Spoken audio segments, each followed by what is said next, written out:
The drag effect lets visitors reach right in and grab elements on the page by making elements physically movable in the browser. It might be more playful than functional, but one thing's for sure, it's fun. In this lesson, I'll show you how to make any element draggable with just a couple of clicks. For this one, again, we're going to be using that same project file that we used for the previous couple of lessons. So head to framer.com/academy if you're not there already and grab the remix link from the description below this video.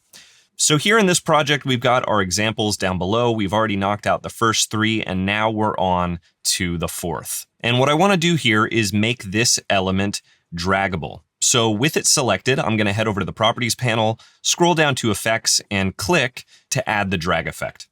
And in the drag effect modal, naturally, we get some settings here, and we'll go through each of these one at a time. The first one being freeform.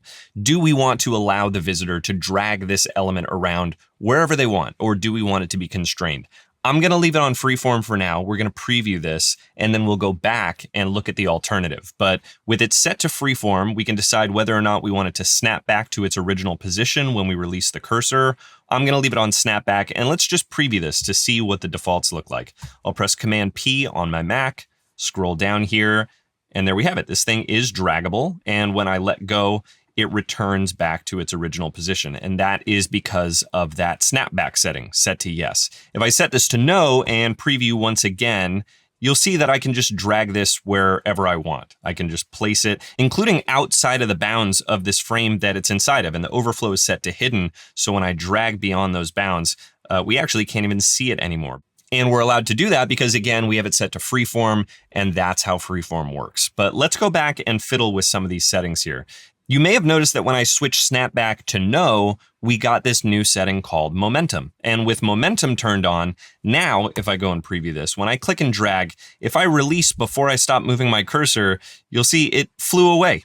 There's some momentum there. There's some inertia transferred into the object, and it carries, it continues. If you have snapback turned on, you don't get that because it's just going to return back to its original position. You instead get to choose an easing curve for how it snaps back into its original position. But let's look at the alternative to freeform real quick. I'm going to come back here and set freeform to no. And when freeform is set to no, we get to choose a section on the page that's going to behave as a container, sort of like a boundary that the draggable object can't go outside of. So we don't have any sections on this page. So the first thing I'm going to do is select the frame that I want to behave as the container, as the boundaries, which is this frame here. And I'm going to come down to the bottom of the Properties panel and add a scroll section. By adding a scroll section, I can now declare a name for this, and then we can choose that name when we're determining what bounds our draggable layer should stay within. So again, back over to the drag effect modal, and now when we go to choose a section, there's that drag frame section that I just created. And then I'll leave momentum turned on so I can chuck this thing around. And you'll notice now, unlike when we had freeform set to yes, we can now choose to turn on momentum and have a transition.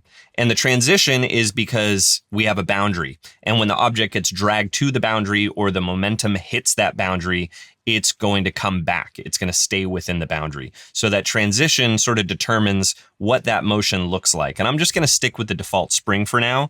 And again, I'll hit Command P on my Mac to preview, and we'll see what this looks like. There we go, a little bit of momentum. And look at that, it bounces off the edge. It's staying within this container. We don't have to worry about it completely flying into oblivion. And the only thing we really do have to worry about is when it gets into these corners, it gets a little bit cut off because the corner radius of this frame is larger than the radius of the circle. But we can easily fix that by either increasing the radius of the square, or we can just set the overflow to visible instead of hidden.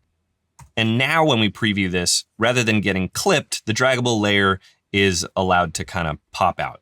It's just getting clipped at the bottom and the right, and that's because the frame wrapped around this still has the overflow set to hidden. So if we wanted to, we could go back, press the escape key to select the parent. We could also right click on this, go to overflow, set that to visible. And for good measure, I'll press escape one more time just to double check, make sure there's not another parent frame that's clipping this. And this could be. So we'll go and set the overflow from hidden to visible on this as well. And then escape one more time. Looks like we're good. I don't think we have any other frames that are at risk of clipping this. So again, Command P on my Mac, go into preview mode, And now, there we go. There's nothing around the sides of this that's going to clip it anymore. So we don't have that issue in the corners, and we don't have the issue of this flying off into oblivion. And there you have it. With drag effects, visitors can take control, literally. It's a small feature that opens up fun possibilities for more playful, tangible sites. That's it for this one. I'll see you in the next one.